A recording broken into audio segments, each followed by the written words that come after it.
পরবর্তী প্রশ্ন হচ্ছে, মুসলিম সংখ্যাগরিষ্ঠ দেশে ইসলামী শরিয়া আইন নেই বলে অনেকে এসব দেশকে দারুল হারব বলেন।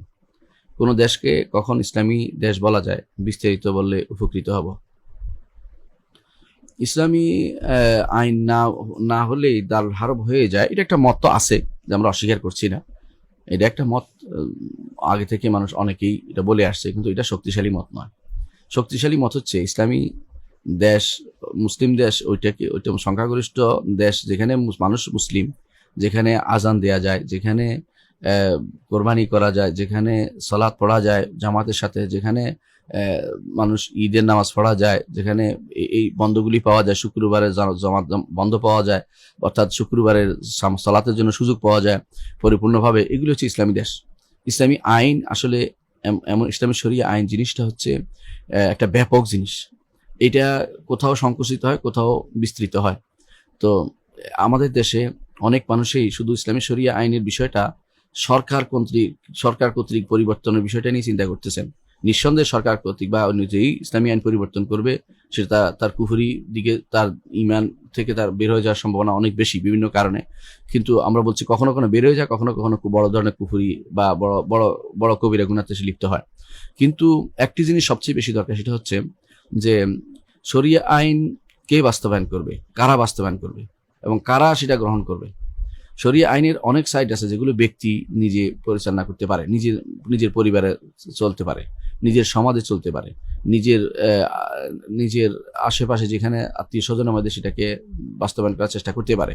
কিন্তু শরিয়া আইন কিছু আছে রাষ্ট্রীয়ভাবে, সেটা তো যদি নাও করতে পারে, যেখানে নিজের পরিবার, নিজের সমাজে রাষ্ট্রীয় শরিয়া আইন বাস্তবায়ন করা যায়, সেটা কখনো দারুল হরব না।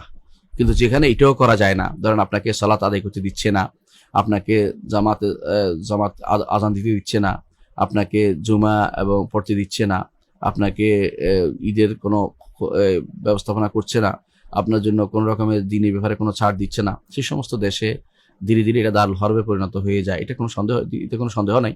কিন্তু আপনি মুসলিম সংখ্যাগরিষ্ঠ দেশের মধ্যে এরকম অবস্থা খুব কমই আছে। এক সময় ছিল তুরস্ক, এখন তুরস্ক সেটা থেকে বেরিয়ে আসছে অনেকটাই। তারপরেও আপনি মুসলিম দেশগুলো, যেমন আমাদের বাংলাদেশ বা পাকিস্তান বা সৌদি আরব বা এই জাতীয় মিশর বা এই জাতীয় রাষ্ট্রগুলোতে দিনের বিরুদ্ধে আসলে কিছু বলা হয় না খুব সরাসরি। হ্যাঁ, তারা যে সমস্ত আইন পাশ করে, অনেক ক্ষেত্রেই তারা দিন বিরোধী আইন পাশ করে না জানার কারণে, তাদেরকে সেটা জানিয়ে দিতে হবে এবং এর বিরুদ্ধে প্রয়োজনে কথা বলতে হবে, যে যেটুকু পারেন সেটুকু কথা বলা জরুরি, যে এটা জায়েজ না বা এটা শিরিক বা কুফর, এটা বলতে হবে।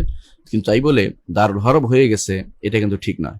একটা ইসলামী আইন রাষ্ট্রীয়ভাবে পরিচালিত নাই বলে সেটা দারুল হরব হয়ে গেছে, এই কথাটা ঠিক না। দারুল হরব হইলে কি, দারুল হরবের অনেকগুলো হুকুম আছে, সেটা আপনাকে বুঝতে হবে। দারুল হরব হলে আপনাকে হিজরত করতে হবে, এবং দারুল হরব হবে আপনাকে সেখানে এই যুদ্ধের জন্য প্রস্তুতি থাকতে হবে আপনাকে। এবং দারুল হরব হলে সেখানে জুমা হয় না। দারুল হরব হলে সেখানে আপনার অনেক মাসালাতে, একটা অনেকগুলি মাসালা জড়িত আছে, যেগুলোর সাথে দারুল হরবের হুকুম জড়িত। আপনি দেখতে পাচ্ছেন যে এই দেশে জুমা হয়, জামাত হয়, ঈদের ব্যাপারে গুরুত্ব দেওয়া হয়, ঈদের চাঁদের ব্যাপারে গুরুত্ব দেওয়া হয়, সরকারিভাবে দেখা হয়, এবং সরকারিভাবে আপনার রমাদানের ব্যাপারটাকে গুরুত্বের সাথে দেখা হয়, এবং সেই সময় বিভিন্নভাবে সহজ করা হয় অফিস আদালত, এবং জুমার দিনের ব্যাপারে গুরুত্ব দেওয়া হয়। জুমাতে আপনি খতবা দিতে পাচ্ছেন, শুনতে পাচ্ছেন, কেউ বাধা দিচ্ছে না, ওয়াজ নসিহত চলছে। এত কিছুর পরে আপনার মাথার ভিতরে ঢুকে গেল যে দারুল হরব। এর অর্থ হচ্ছে আপনি নিজেই ইচ্ছা করে একটি মুসলিম রাষ্ট্রকে মুসলিম রাষ্ট্র বানাতে চাচ্ছেন। কেন? কিছু মানুষের হয়তো এটা বাতিক আছে একটা, যেটা হচ্ছে যে যতক্ষণ পর্যন্ত রাষ্ট্রীয়ভাবে প্রতিষ্ঠিত না হবে ততক্ষণ পর্যন্ত এটা ইসলামী রাষ্ট্র হবে না। এটা প্রতিষ্ঠিত না থাকলেও এটা ইসলামী রাষ্ট্র মনে রাখতে হবে আপনাকে। কেন? কারণ হচ্ছে রাষ্ট্রীয়ভাবে সব জায়গাতে ইসলামী রাষ্ট্র সব জায়গায় সবসময় প্রতিষ্ঠিত ছিলই না, অনেক আগ থেকে ছিল না। কিন্তু তাই বলে মুসলিমরা কখনো এদেরকে অমুসলিম রাষ্ট্র বলে নাই। আপনি দেখুন, শাহ ওলিউল্লাহ মুহাদ্দিস দেহলভী রহমতুল্লাহ আলাইহি, তার সময় তিনি ভারতে বসবাস করতেন, কিন্তু তার সময় তিনি কখনো এই জাতীয় ফতোয়াবাজি করেন নাই, দারুল হরব ভারত এরকম বা কিছু ফতোয়াবাজি করেন নাই। কারণ তারা চিন্তা করেছেন যে দাওয়াতের ক্ষেত্রে সম্প্রসার করা দরকার। হ্যাঁ, কাউকে বলেন নাই যে দারুল হরব হিসেবে আসো যুদ্ধ করে বা আমরা যুদ্ধ করে, এটা বলেন নাই।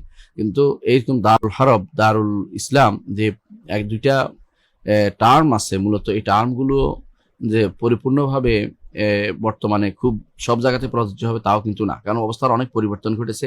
সেখানে আপনি কোথায় দারুল হরব হবে, কোথায় দারুল ইসলাম হবে, এটা আপনাকে অনেক যোগ্য ব্যক্তিদের নির্দেশনা অনুসারে, আপনাকে আলেমদের নির্দেশনা অনুসারে নির্ধারণ করতে হবে। এইভাবে ইসলামী শরিয়া নাই বললেই, কোথাও শরিয়া নাই বললেই সেটা দারুল হরব হয়ে যাবে না। দারুল হরফ হয়ে যাবে না। ইসলামী এটা একটা মত আছে, এই মতটি দুর্বল মত, বিশুদ্ধ মত হচ্ছে যেগুলো আমরা বলেছি শাআইর ইসলাম যাহিরা, ইসলামের প্রকাশ্য যে সমস্ত শাআইর আছে, ইসলামের প্রকাশ্য যে সমস্ত নির্দেশনা আছে, যে সেগুলো যদি কোনো আদায় করা যায়, সেগুলোর ব্যাপারে সরকারিভাবে বাধা নিষেধ না দেওয়া হয়, তখন সেটাকে আর দারুল হরফ বলা হয় না। তবে সেখানে যদি সরকার ইসলাম বিরোধিতায় লিপ্ত হয়ে থাকে, সেটা পরিবর্তন করা এবং সেটার বিরুদ্ধে তাদেরকে পরিবর্তন পরামর্শ দেওয়া বা তাদের বিরুদ্ধে কথা বলা বা তাদেরকে সঠিক পথে নিয়ে আসার জন্য চেষ্টা চালানো, তাদেরকে নসিহত করা, তাদের যতটুকু সম্ভব, আপনার যতটুকু সম্ভব কাজ করা, এটা কিন্তু দায়িত্ব। কারণ মুসলিম রাষ্ট্রে ইসলামী শরিয়া আইন থাকবে না, এটা গ্রহণযোগ্য বিষয় নয়। প্রয়োজনে তাদেরকে পরামর্শ দিতে পারেন যে ইসলামী আইন ব্যাপারগুলো যেন গুরুত্বের সাথে দেওয়া হয়, যেন এগুলো পরিবর্তন না করা হয়। আর ইসলামী শরিয়া আইন পুরোপুরি নাই আমাদের সমাজে, এটাও ঠিক নয়, কিছু কিছু আছে, সেগুলোকে যেন আমরা ধরে রাখতে পারি, প্রত্যেকের সে বিষয়গুলো খেয়াল রাখা দরকার। আশা করি বিষয়টি বুঝতে পারছেন।